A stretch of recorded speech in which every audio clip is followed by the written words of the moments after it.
Hey everyone, I'm going to go through a brief PowerPoint, a brief presentation on what the P250 course, the Education P250 course is, which is General Education Psychology.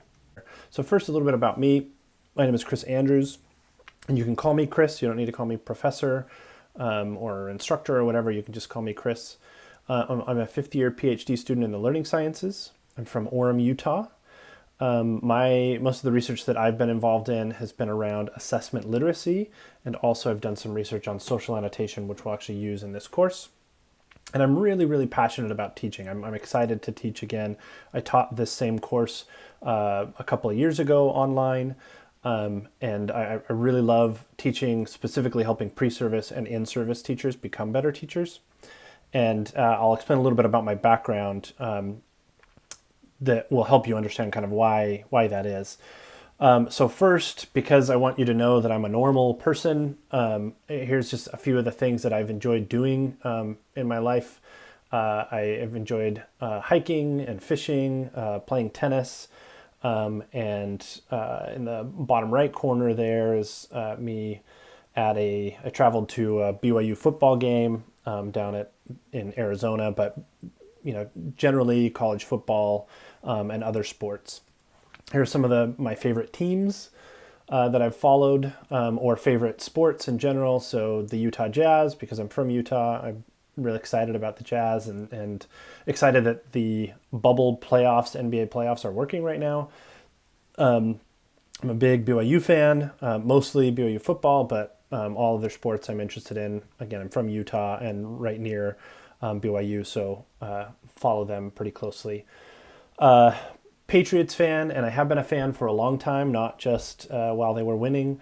It was before Tom Brady was even there, and they weren't so great, but the Atlanta Braves, and then I've enjoyed watching tennis, especially the Wimbledon championships. I really enjoy. A little bit about my family life. I got married in 2012. That's me there with my wife after the ceremony, and then on the top right is my family, and the bottom right is my wife's family. And I'll tell a little bit more about my family in just a minute.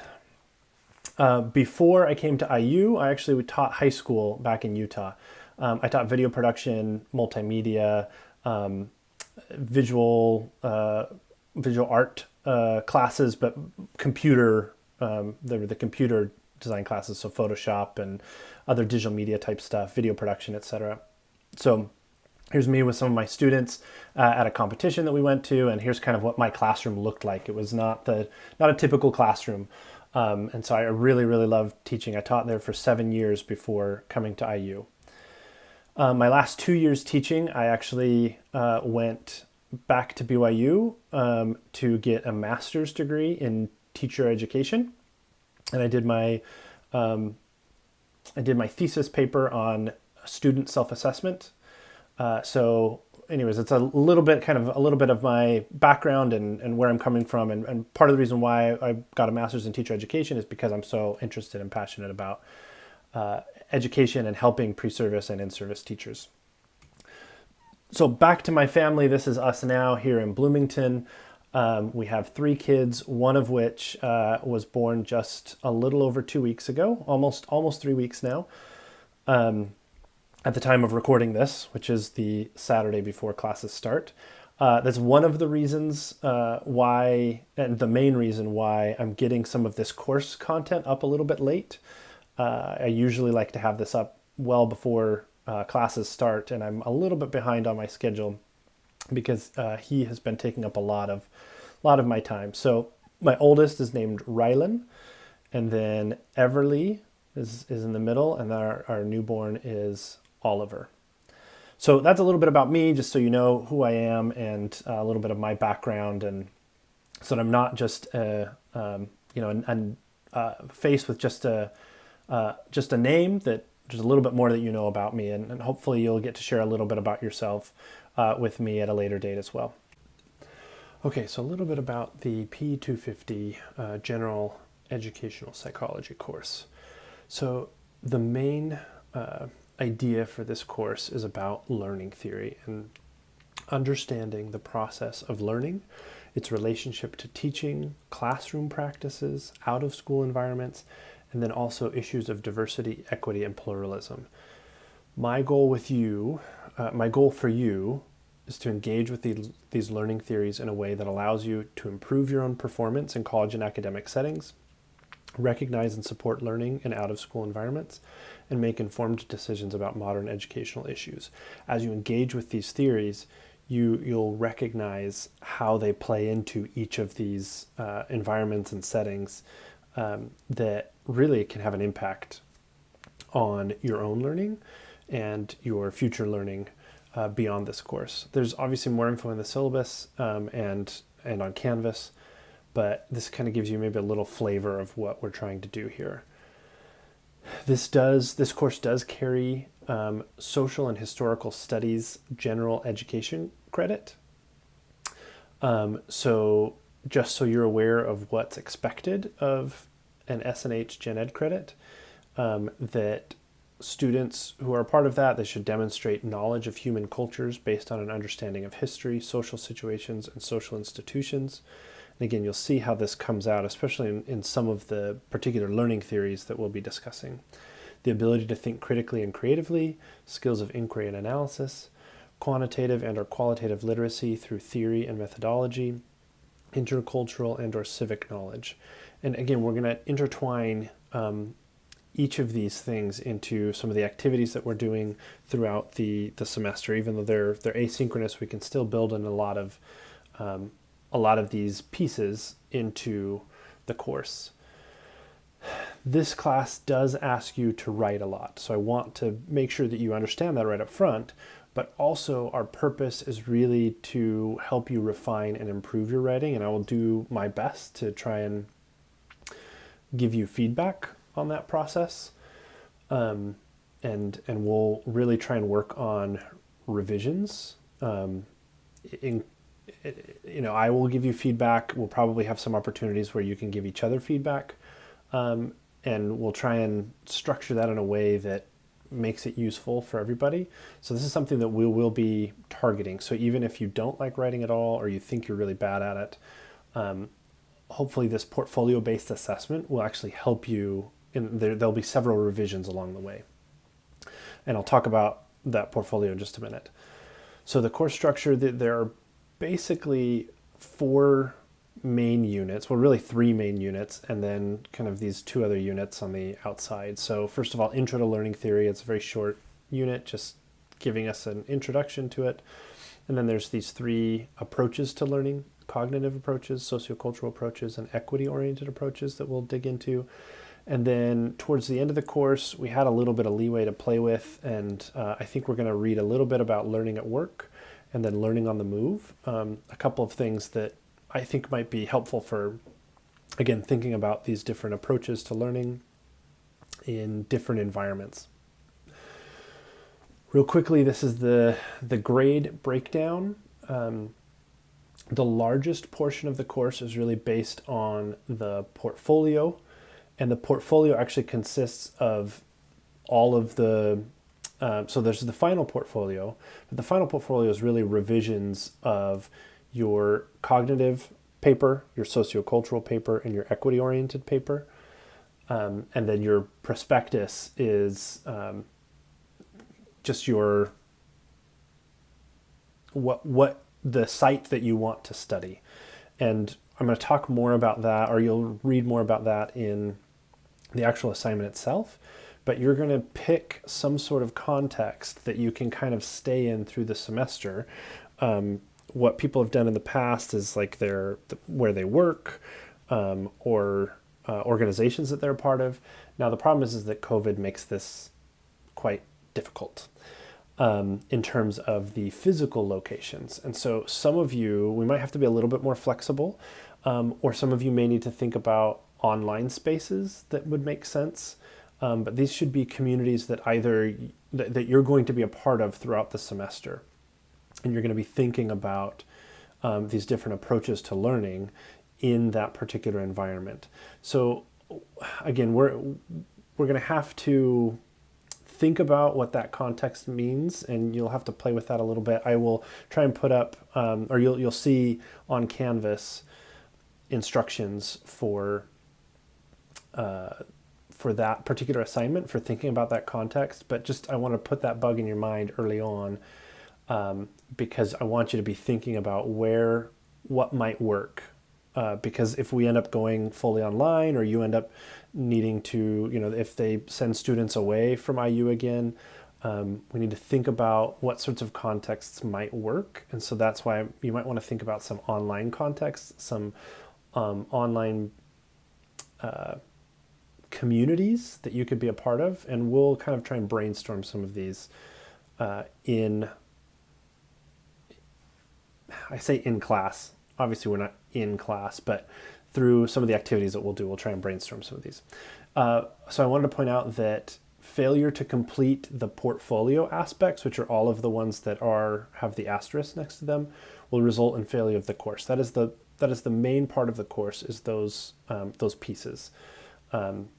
We have these other things like content checks and reading reflections that will be basically almost weekly, just to kind of help you make sense of some of the readings.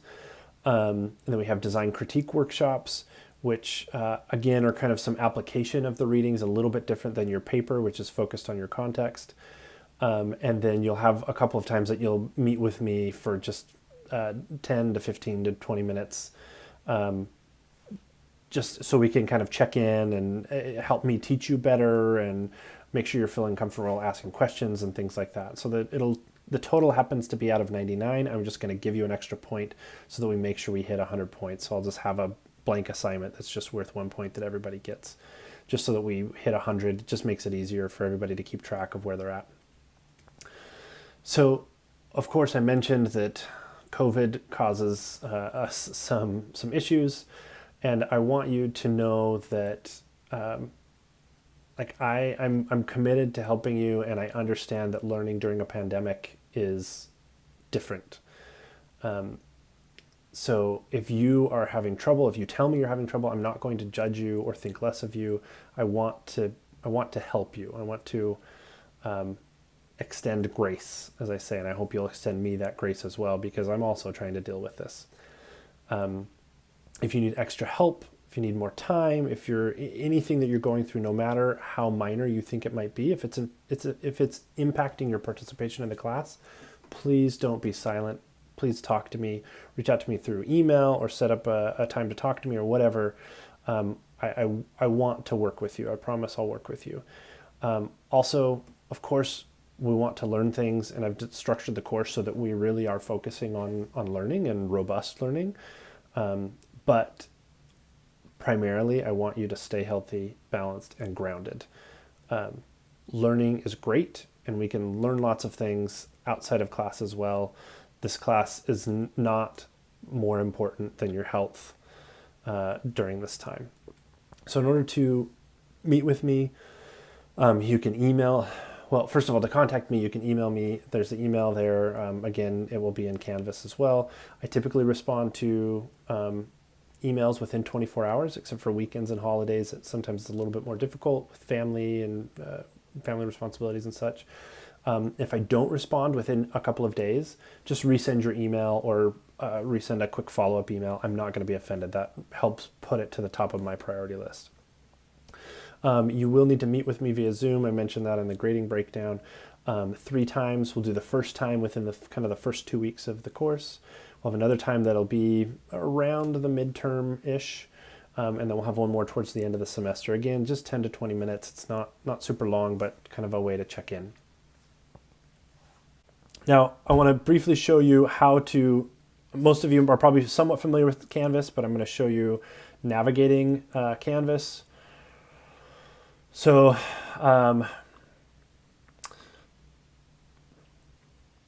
this is my view right now. I'll show you what it will look like in your view. But basically, I'm trying to break this up into modules. It's not complete yet. You can see lots of these modules are not complete. Again, I will be working on those over the next couple of weeks to try and get this totally completed. But there'll be several videos that you will watch. You will need to sign up for a Perusal account, which again, I'll talk about in a minute. And then we're going to do a lot of social annotation. which we'll do through perusal. And again, I'll talk about that in just a minute. But the way that you navigate the course, obviously when you click on the course, it should take you to this page, which is where you will see the modules. That's how the course will be organized. So we have this introduction to the course. Then we'll have introduction to learning theory, behaviorism, as I said before. Now, you as a student, let me show you what the student view will look like. Because I've set it up as a module, there are specific things that you'll need to do. I didn't, of course, I messed up, but that's okay, because I'll just explain it to you. So typically, each assignment will say something is required. Most of these will just be view. Some of them will be you need to turn something in order to move on to the next thing. But I've organized them in a way that I kind of want you to do these kind of one by one. So you'll watch this video. Then when you're done watching that video, you'll watch this video. And then when you're done watching that video, you'll watch this video, etc. Sign up for an account. Some of these you just have to view the page. And then once you complete all of these items, then it will open up these other modules that will be available to you. So I want you to really kind of go through these. If that's becoming a problem, we might remove them, but I have organized the course in a way that hopefully it'll just kind of move you through and help you organize your learning in such a way that one thing will prime your learning for another thing. So that is part one of this. The second part is perusal. Now I'm going to go ahead and get signed back in and go back into P254. Again, I'm also doing this. You will need to create a perusal account in order to use this. And again, I've got information in Canvas for how to do that. Let me again just show you what the student view will look like. So you have a brief, again, I will have a longer video on this, but I just want you to know that you will have, there'll be things in the library that you can annotate, but I'll also include assignments. So one of the assignments is to annotate the syllabus, one of the very first assignments. Okay, and it'll have a little bit of information for you about how to do it. It'll walk you through this little tour, so you might want to actually go through that tour. And then what you can do is you can just see that here are some of the conversations here. This is my instructions for how to annotate the syllabus. And whenever you see something in the syllabus you want to annotate, you can just select it, a piece of text, and then you can enter your comment. If it won't let you select it, sometimes there'll be an image. So like maybe I can't select that image. You actually can click on annotate figure and you can do that here. Again, I'll have a little bit more instructions on that, but we're going to use social annotation to really help us have conversations about the reading directly on the reading. So hopefully that will be really helpful to you.